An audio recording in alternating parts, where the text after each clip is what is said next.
It's a low pass filter here on the Indicator Profile series. Let's go.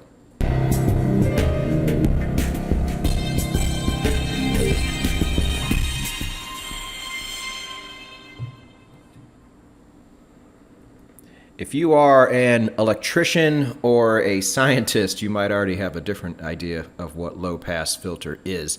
But for this purpose, it is an indicator and a darn good one. Let's go ahead and get into it. Now, if you're new, understand you can watch this video and enjoy it, but you might not understand it too well or understand the way we talk. What you need to do is go here, nononsenseforex.com, read the first page, watch that first video, and get yourself started. Get yourself caught up. It's worth it. But for those of you who have already done that, let's go ahead and get into the specs for the low pass filter. The year is going to be 2007. This will be a baseline. It is just a baseline, pretty simple, and I do not recommend baselines generally for exits.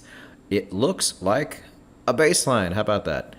Now, there are settings you can turn on that will give you a color change every time you get a new signal, but I doubt any of you really need that. But what this does, if you don't know, is if price crosses and closes above the baseline, that's your signal to go long. And if it does the opposite, that's your signal to go short. And that's pretty much what it is. This may be a short episode, traders, but we need to go ahead and test it to see how it does. Remember, when we test baselines, we are really just adding on percentage points and taking away trades for the overall algorithm itself. So before we do that, though, understand that no matter what you see here, it doesn't really matter because it only matters how it performs in your system. We try to give you the best of the best and let you take it from there. Now, if you don't know how to test, we got you all taken care of down below in the description. We have an embedded video by Dan Stone himself on my automation blog showing you how to test these yourself on MT4. Now, might this be on MT5 or TradingView? It might. You just have to look it up. But we know it's on MT4. That's where the most indicators are, so that's where we test. You will also get a link to the blog. You will need this to see the tweak settings and anything else you've ever wanted to know about this particular indicator. Dan from Stonehill Forex also has his own YouTube channel where he's already shown different aspects of this indicator that I typically don't, so make sure you see that as well. If you have an indicator to submit, we do take user submissions sometimes. You guys haven't been giving us ones that have passed our tests lately. We would like to see more, and there's a special email address for that. If you're interested, please send it there. And then the most popular place in all the world, it's the link to the indicator library where you can download the low pass filter and every indicator we have done here.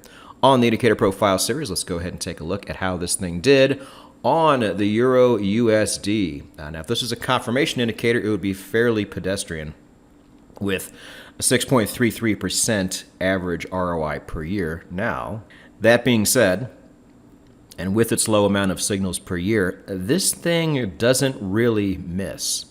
In a 3-year sample size, mind you, what is that? Out of 25 overall signals, that's 23 winners. Figure you might be able to do something with that. So it's a little bit of a give and take here. More of a give with gold, however. A healthy amount of signals, good ROI. And remember, this is just a baseline. This just enhances the system you already have.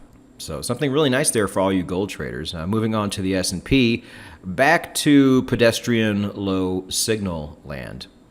I'm not sure how often you indices traders like to trade the S&P 500, but if it is more than a little bit, I don't know if taking down the amount of signals this much is going to be what you're looking for.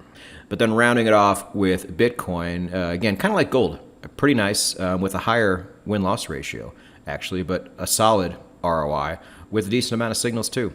Remember, you will want to go to the blog to see the tweaks because the difference between what you see on the default and once we actually get done with it is night and day.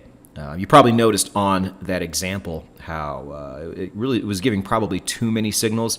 That's what this indicator on the default setting does. You need to pare it down. And if you look at the signals column over here, we have done that in every single example. But add another great indicator to your toolbox and make sure you subscribe, hit the bell. Nobody else is doing anything like this. We also have the 10-Minute Contrarian Investing podcast that goes straight to YouTube every Saturday and more really cool things coming down the pipeline. And you will not know what they are unless you subscribe and hit the bell. Make sure you do that. Keep testing those systems, traders. Put in the work and go get it.